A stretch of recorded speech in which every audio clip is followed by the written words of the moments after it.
부안해서 업계 선두이고 부안해서 물건이 가장 먼저 나오면 우리 회사를 통해서 먼저 들어가요.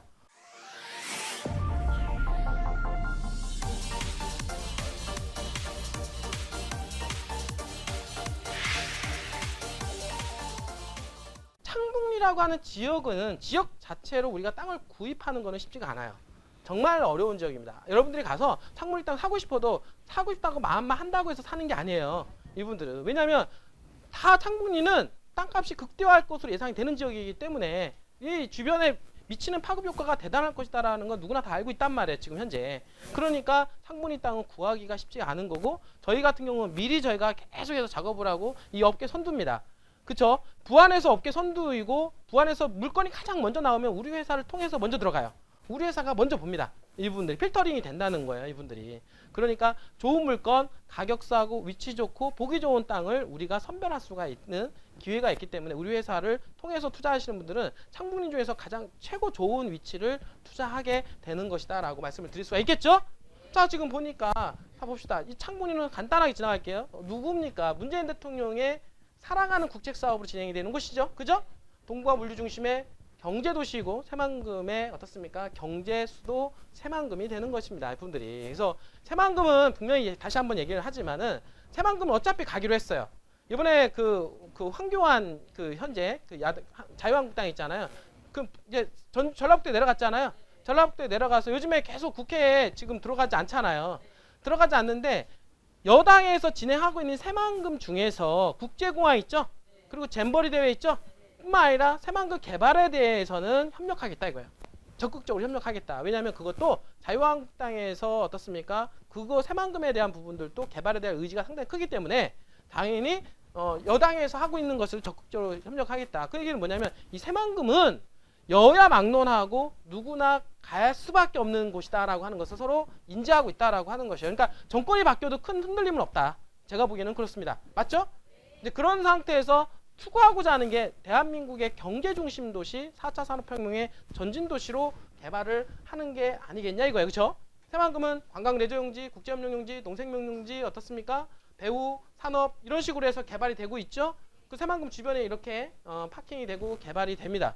근데 새만금이 아까도 얘기했던 대로 인구가 어떻습니까? 76만이 인구가 유입이 되는데 어떻습니까? 47만 명 정도가 배후에 인구가 들어간다라고 했을 때 그 배후에 어디냐? 군산, 김제, 부안 중에서 부안에 나누기 3하면은 15만 명 정도가 인구가 유입될 가능성이 높기 때문에 시로 승격될 가능성이 상당히 높다라고 보는 거예요. 이분들이. 그래서 새만금은 새만금 개발공사와 개발청사가 들어오면서 머리와 어떻습니까? 브레인 있죠? 브레인과 어떻습니까? 우리가 움직일 수 있는 행동까지 새만금 개발공사까지 들어왔잖아요. 그러니까 여기는 이미 공사까지 들어왔기 때문에 정권이 바뀐다 하더라도 어차피 어떻습니까? 새만금 공사에서 자체적으로 개발하게 돼 있어요. 새만금 개발청의 컨트롤을 받아서 새만금 개발공사는 정권에 상관없이 계속 개발할 수밖에 없는 것까지 법적으로 안전장치를 취하게 됐다라고 하는 것이죠. 그 중에서 이제는 새만금 재생에너지 클러스터 조성한다라고 하는 것은 일단은 있잖아요. 새만금에 돈이 돌게끔 해야 되고 피를 돌게끔 해야 되려면 뭐가 필요했냐면 재생에너지 클러스터가 필요한 거예요. 이분들이. 재생에너지가 들어오면서 일자리가 만들어지고 돈이 흐르게끔 만들고 개발에 대한 부분들을 촉진을 시키고자 재생에너지 클러스터가 들어왔고 재생에너지 클러스터가 들어온 것 중에서 태양광 산업이 들어오게 되면 수많은 일자리가 창출이 됩니다. 그러면서 새만금 개발에 있어서 활력소를 불러일으킬 것이다 라고 하는 것이죠. 그죠? 그래서 이렇게 해서 이제 들어오게 됩니다. 이렇게 해서 수변 도시가 들어오고 관광 레저용지도 개발되고요. 일단 새만금은 관광 어떻습니까? 새만금 잼버리 대회가 2023년도에 개발이 되죠? 유치가 되죠? 그러면 새만금 잼버리 대회가 23년도면은 지금 어떻습니까? 4년을 앞두고 있단 말이에요. 그 4년 동안은 어떻게 해야 돼요? 잼버리 대회 유치하려면 어떻게 해야 됩니까? 열심히 도로도 깔아야 되고 주변에 어떤 환경도 조성하고 해야 될 거 아니에요.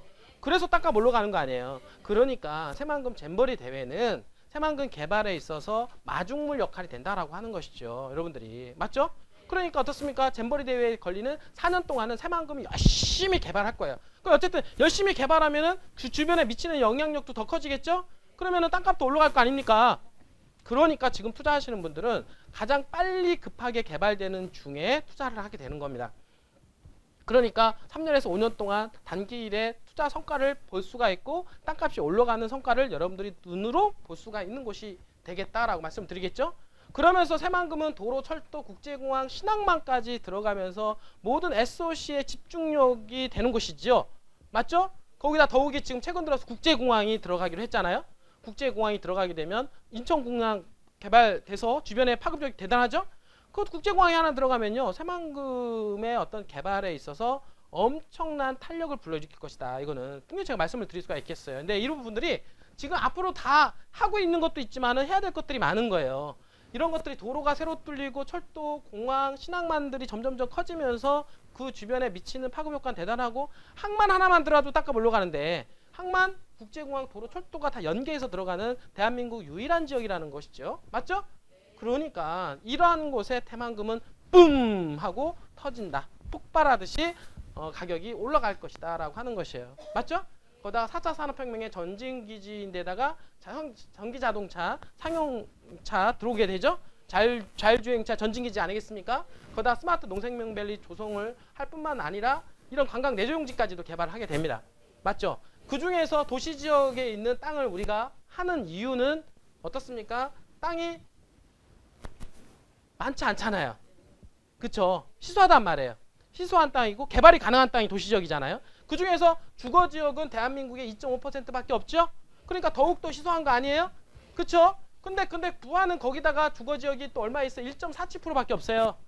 그러니까 대한민국 평균 2.5%인데 부안에는 1.5%밖에 없으니까 더욱더 부족한 거 아니에요?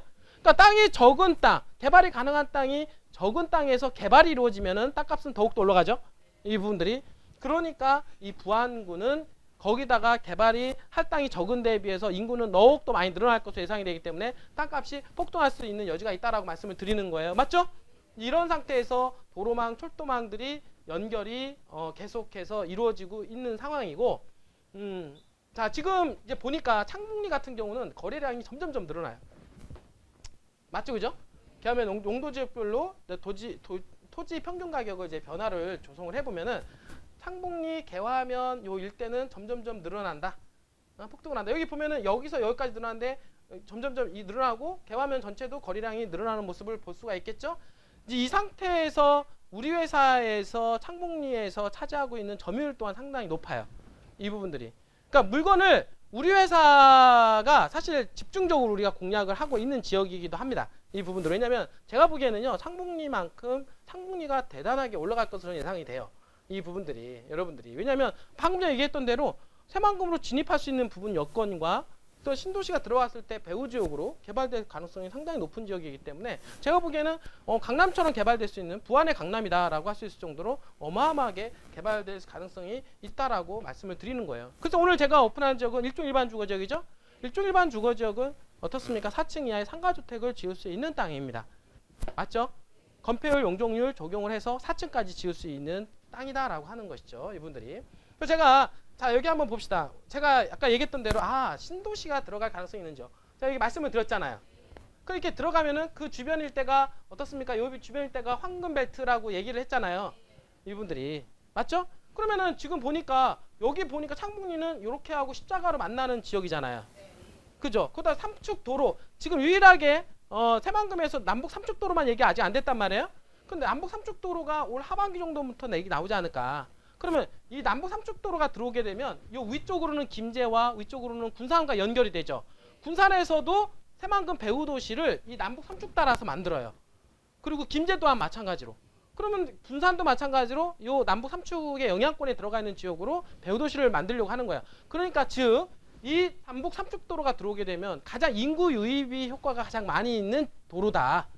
신도시와 신도시를 연결하는 도로이기 때문에 어떻습니까? 인구 유동량이 가장 많은 지역이 될 가능성이 높다라고 여러분들한테 말씀을 드릴 수가 있겠죠. 그죠? 그러면 이 땅 중에서 어디냐? 바로 옆에 있는 땅 아니에요. 이렇게. 그 남북 삼축도로가 들어갔을 때 가장 영향권에 들어가 있는 땅이지 않겠냐? 그리고 신도시가 만약에 들어가게 되면 신도시 배후 영향권에 들어가는 땅 아니겠습니까? 맞죠? 자, 조금 더 이렇게 확정을 하게 되면 요거는 이제 남북 삼축도로 예정도로예요. 확정은 된 건 아니지만 거의 예정선 가깝게 확정이 되는 모습을 우리가 남북 위축도로를 통해서 확인이 가능했죠. 그러니까 이 도로는 현재 보면은 그 지적상에 옛날에 그 보면은 그 용도지역 지적상에 보면은 나와 있는 거 예정선으로. 그래서 그걸 근거로 해서 제가 만들었고, 이렇게 도로가 만약에 이렇게 뚫린다. 뚫렸고 아까 얘기했잖아요. 이 지역 같은 경우는 뭐가 신도시가 들어갈 수 있는 가능성이 높죠? 지금 우리가 그 전에 했던 땅이 바로 여기 아닙니까? 여기 있잖아요. 오늘 할 땅은 바로 또 여기예요. 여기 붙어 있는 땅이에요. 이분들이. 여기 땅은 여기 중앙로에서 이렇게 딱 내려오는 도로예요. 이분들이. 그러니까 중앙로가 확장이 되면서 가장 파급 효과가 있는 땅이에요. 그게. 알겠어요? 이거는 이거대로 상당히 메리트가 있단 말이에요. 그리고 여기 신도시에 바로 붙어 있잖아요. 그러니까 영향권에 들어가 있는 땅인 거. 그러니까 기존에 먼저 상분이 투자하신 분 있잖아요.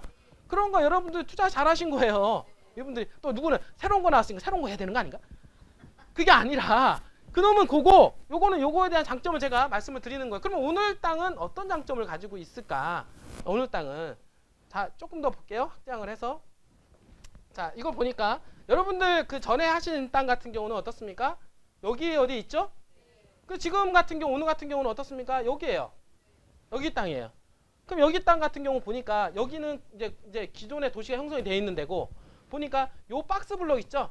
요 박스 블럭하고 요 박스 블럭은 아직 전답으로 되어 있는 원형지 땅입니다. 그러니까 한마디로 말해서 도시가 확장이 되는 라인에 있는 땅이죠. 맞죠? 그러니까 도시가 확장이 되는 신도시, 그러니까 신시가지로 조성이 될 수 있는 땅이기 때문에 오히려 구시가지보다 나중에 신시가지로 조성이 되는 주거지역 땅값이 더 올라간다고 얘기했죠? 이 부분들이. 그러니까 앞으로는 이쪽은 이 창북리 중에서도 신시가지로 확장이 되는 그 라인에 해당이 되는 라인이면서 오늘 보니까 이 도로 있죠? 이 도로는 남북 삼축도로이고 남북 삼축도로 바로 여기 붙어 있어서 남북 삼축도로가 들어오면 가장 미치는 영향력이 어떨까요? 파급 효과가 세겠죠? 바로 붙어 있으니까 거기다가 또 뭐예요? 중공업 지역이 바로 옆에 붙어 있네요. 중공업 지역은 거의 상권이잖아요. 상업시설이랑 똑같잖아요. 그러니까 상업시설 들어가 있는 땅 바로 옆에 붙어 있는 일종 일반 주거 지역이다라고 여러분들 생각을 하시면 된다. 여러분들 알겠어요? 이 부분들이라고 생각하시면 되고 이렇게 해서 다시 한번 얘기하면 바로 요 위치에 있는 땅입니다. 그죠? 잘 보세요. 요 위치. 요 위치에 이렇게 도로가 이렇게 하나 나는 거예요. 이게 새롭게 나는데 여기 지금 박스 여기가 박스에 들어왔잖아요. 요 박스 도로인데 요 박스 이거 도로 개설되지 않겠어요, 이거는? 맞죠?